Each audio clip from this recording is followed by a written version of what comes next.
We are here talking with Dr. Brooks all about her incredible journey of helping people with a variety of symptoms around ADHD, dyslexia, what she's learned over the time frame from her observations. And thinking about it, it's very interesting.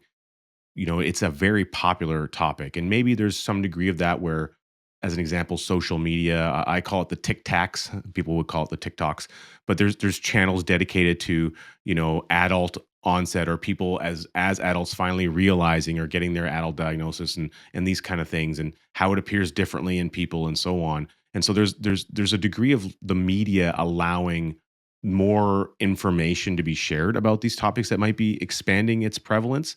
But it seems to me that, reflecting on my own life, this is something that didn't exist to now it's something that exists to now it's something that is ever present almost everywhere you go. If you have kids, you have parents, you're in the school system, you see these things on a regular basis. So how did we go from a non-existent type of a diagnosis situation to now everyone's talking about it all the time? When I started doing this work back in the 80s, people didn't even know what dyslexia was. They couldn't spell it. A lot of them still can't pronounce it. I still can't spell it.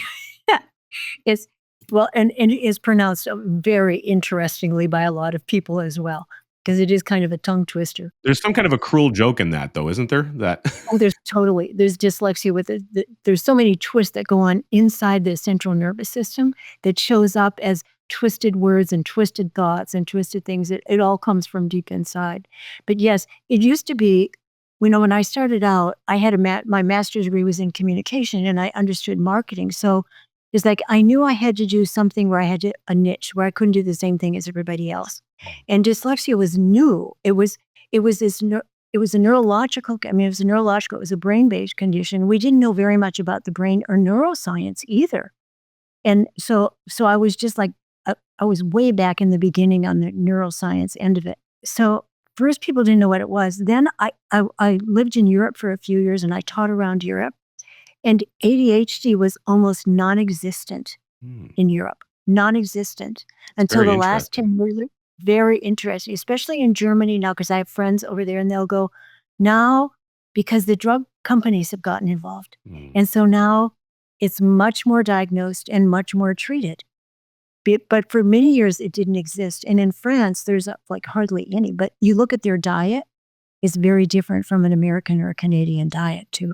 Hmm. So there are a lot of factors that come into that. But the other thing that's different is it's only in the last few years, like with social media, that some of the stigma is gone, Hmm. so that people dare talk. It used to be that people didn't even want to admit that they couldn't read, because people make this ridiculous assumption, like if you're a slow reader, that you're slow mentally, which isn't true at all.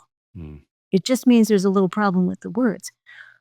But the word dyslexia itself is also a bad joke, because the root word of it is lexia, which means words. But words are just one place it shows up. You can be not very coordinated. You cannot multitask. You can confuse right and left. You can do a lot of things, which are all very part of dyslexia. But the standard way of looking at it is only with words. Hmm. So anyhow, so there was a big stigma attached with, nobody wanted to look stupid. You get asked read in front of the class, and by 7th grade, the kid will say, just give me an F, rather than be humiliated one more time to Hmm. do the same thing you couldn't do before. But now, with social media or just whatever, it's not that it's in to be ADHD, but it's socially acceptable. Doesn't mean you're a bad kid. It just means you're pretty smart and you're pretty clever, and don't expect you to sit still. But it's not a bad thing anymore. It's just, this is, part of who I am. So I think the social stigma has been a big part of, and that's social media, just making sure that, well, that people know about it. People still don't really know where to go for help. They'll talk about it now, and they'll use it as their excuse. Now, sometimes it becomes a crutch. Oh, that's my ADHD. Well, you can't expect me to do that. That's not how I'm wired. Using it as a way to get out of work, or minimize challenges and stuff. I do see a trend of that happening. And so it's interesting as you're sharing this, I'm reflecting back on, coping mechanisms. Like you mentioned, the shortcuts. The brain's going to create shortcuts for you. And I can think of many of those just in my own life. As an example, I'm a recovering electrician by trade, and so when I would have to go into school work and do the practical aspect of doing the education to pass an exam, so that I could go back and do the fun stuff, which was using my tools. We had electrical code class, and code is basically reading like a legal document effectively on how you need to do things around electrical code. And so I would leave the classroom and I would go and do push-ups or inverted things in the hallway so I wouldn't disturb the people around me, but to create the energy that I needed to make it through the class. And I realized, reflecting back, I did that sort of things all the way through any type of school. And even today, when I go to a lot of live events, a lot of great events, I love to be educated. I'm a constant learner. But if I go to a large conference, there's some people who want to go sit at the front.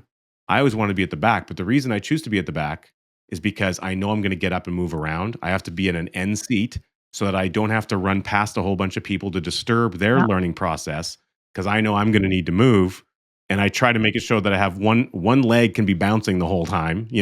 So I'm always creating an environment that allows me to succeed. Yes, I know, and I'm one of those people too. Like I always sit in the back of the room because I also have to move around. It's how my brain stays awake. Sometimes if you make me sit still, like I'm going to zone out. But if I can be moving, I can take in the information. So yes, I understand that. I had a guy who was an entrepreneur and he was a terrible reader, good athlete, but he came in to see me. A lot of people fly in and they spend a week, and I work on off and on during the week. And by the end of the week, he said, "I've never been so tired in my life." It's like, I'm just lying on the table. I'm not doing anything, but I'm so tired because I'm going into the really old parts of his brain and I'm just working, working, working. But when we finished, his wife said, "Well, I can tell the difference. When we go to a conference, he actually listens. I mean, he can sit still for a few hours Mm. and actually paying attention." Now, sometimes it takes a while for your some people you're working with to notice some of the things because, you don't notice, but other people do. It's like for her, it was really, it was a blessing. It meant because they were they started their own business and they had to do a lot of shows. And, he wasn't always helpful in the past. But he said too, he like triple or quadrupled his income the next year after he and I worked together. Wow. That's pretty cool. Yeah, that sounds fantastic. I mean, who wouldn't want that? Bottom line counts. Yeah. Yeah, amazing. Well, and I'm curious, with what you've seen develop over the years, um, now that like you say, the stigma is removed, and I really appreciate how you said that. That makes a ton of sense to me. Mhm. The prevalence of it, hearing about it more frequently, it's becoming more, I guess, acceptable to share these ideas. You've delved into moving to work with entrepreneurs versus shifting from doing, the kids type work. There must be a reason for that. What called you to go that direction? Oh, I'm glad you asked because I loved working with kids because when you get a little kid before the age of 8 or 9, before they've made this big decision about who they are, and, about age 9 or 10, kids they go, "That's who I," and they make this internal decision that I'm gonna be a slow learner, I'm not gonna do this or that. So if I can get in before then, or even, much later too, is like you can flip that. So their self-image is much more intact. Mm. When I work with them as teenagers, we work a lot, mostly what I care about is self-esteem because you gotta believe in yourself. If you do, you can move mountains, but if you don't believe in yourself, you could be the smartest kid in the world and you're not gonna do anything about it. But so anyhow, so I loved working with kids, but I started working with more and I don't know how I got with entrepreneurs, but I love it's my new playing field because you guys are the game changers. You are already think outside the box. You've made it through. You've already been successful. You've already made through a lot of hurdles. You know what you're successful, but you also know things could be a little better. Like most for a lot of entrepreneurs I work with, what one of the reasons they come to me is because they can't keep going at the same pace they did. Mm. At 40 or 50, they'll go, I'm losing my edge. Or at 50, it's like my brain's not as sharp as it was. Or Mm, I have 40-year-olds who have other health challenges, and I'll look at their nutrition, I'll go, "Man, you can't keep this up. Like, you're running on empty." And they'll go, "I can't drink any more coffee. I know I'm running on empty." And I go, you know, I don't know how long you've been doing this, but you're just about out of steam." And they agree. mm, So I like to be, because I can do the neurological part, but I can also look at the nutrition in the brain to go in and really help them how to feed the brain and how to come in and get that better. But when I can get them back, the one thing that most entrepreneurs say is like, just don't kill my creativity. mm, That's my strong suit. Just don't get, because I say, like, if there are 8 octaves on the piano, and right now you've got 3 of them, you're playing real strong, but there's like 5 that you could be playing well if you didn't have these obstacles in the way. So let's just open them up so that you have a bigger range of skill sets, and which people really like.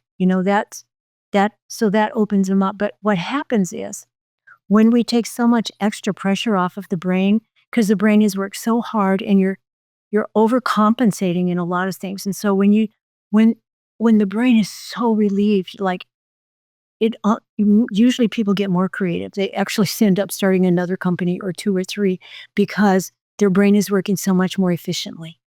mm. Fascinating. So that's fun. Why would I not want to be part of that? And, like one of my guys said, "If you help me, you help my 3,500 employees." So if so I'm working on one person, but I'm not starting at the bottom of the ladder, I'm starting at the top of the ladder. And so that what I'm doing then has a much more far-reaching effect on society. Well, we're going to continue that far reaching effect when we come back after this quick break.